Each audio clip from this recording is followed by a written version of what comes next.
Corona संकट पर BSP supremo Mayawati का बयान सामने आया। प्रवासी मजदूरों के साथ सौतेला व्यवहार किया जा रहा है। उनका कहना है कि प्रवासी मजदूर परेशान है, पीड़ित परिवारों के सदस्यों को नौकरियां दी जाए। क्या कुछ वो कह रही है, सुनिए जरा। घटनाओं को पूरी गंभीरता से लेना चाहिए। ये जो घटना घटी है, और भी घटनाएं घटी है, बहुत दर्दनाक घटना घटी है। तो केंद्र और राज्य सरकारों को इस प्रकार की दर्दनाक घटनाओं को पूरी गंभीरता से लेना चाहिए, ताकि ऐसी घटनाओं की फिर से पुनरावृत्ति ना हो सके। साथ ही उनके पीड़ित परिवारों की पूरी आर्थिक मदद भी जरूर करनी चाहिए, क्योंकि उनकी आर्थिक मदद के साथ साथ उनके परिवार को नौकरी भी, किसी मेंबर को नौकरी भी इनको जरूर देनी चाहिए, जो ये घटना घटी है। इसके अलावा लॉकडाउन के कारण बदहाल हुए प्रवासी मजदूरों को रेल व बस की मुफ्त व्यवस्था करके उन्हें उनके घरों तक सुरक्षित पहुंचाना चाहिए। सरकारें आखिर किस दिन गरीब व लाचार जनता के काम आएंगी?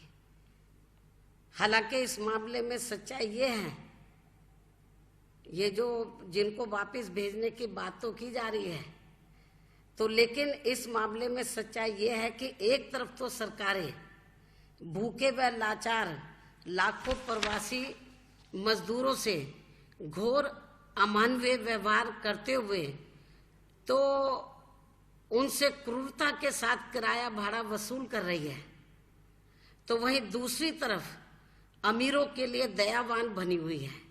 जो ये सरकारों के गरीब व मजदूर विरोधी व धन्नासेठ समर्थक आचरण नहीं है तो और क्या है। और इस संबंध में जिसकी हमारी पार्टी घोर निंदा भी करती है। और ये बात मैं इसलिए कह रही हूँ कि जो अमीर लोग हैं, तो जिनके बच्चे बड़े बड़े कोचिंग सेंटर में जाकर वो कोचिंग कर रहे थे, अमीर लोग हैं, बड़े बड़े अधिकारी लोग हैं, या जो लोग अपने कामकाज से विदेश भी गए हैं, तो उनके लिए तो सरकार मेहरबान है। उनके लिए बसों का प्रबंध कर रही है, हर प्रकार का प्रबंध, हवाई जहाज भी भेज रही है विदेशों में जो लोग फंसे हुए हैं। लेकिन ये जो गरीब और जो मजदूर लोग, जो अपने जिनकी हालत बहुत ज़्यादा खराब है, तो जहाँ जहाँ ये लोग काम कर रहे थे उन्होंने निकाल के बाहर कर दिया उनको, जिन फैक्ट्रियों में काम कर रहे थे, और उनको कोई रहने के लिए भी उनके पास कोई जगह नहीं है। तो बेचारे जाए तो जाए कहाँ ये लोग? जब ये लोग फिर ये पैदल चल रहे हैं, कोई साइकिलों से जा रहे हैं, जो भी छोटे मोटे उनके पास साधन है, और बहुत बुरी हालत है। उनके साथ छोटे बच्चे हैं, औरतें हैं, पैरों में छाले पड़े हैं। क्या सरकार को नजर नहीं आ रहा, केंद्र और राज्य सरकारों को, कि इनकी कितनी खराब हालत है?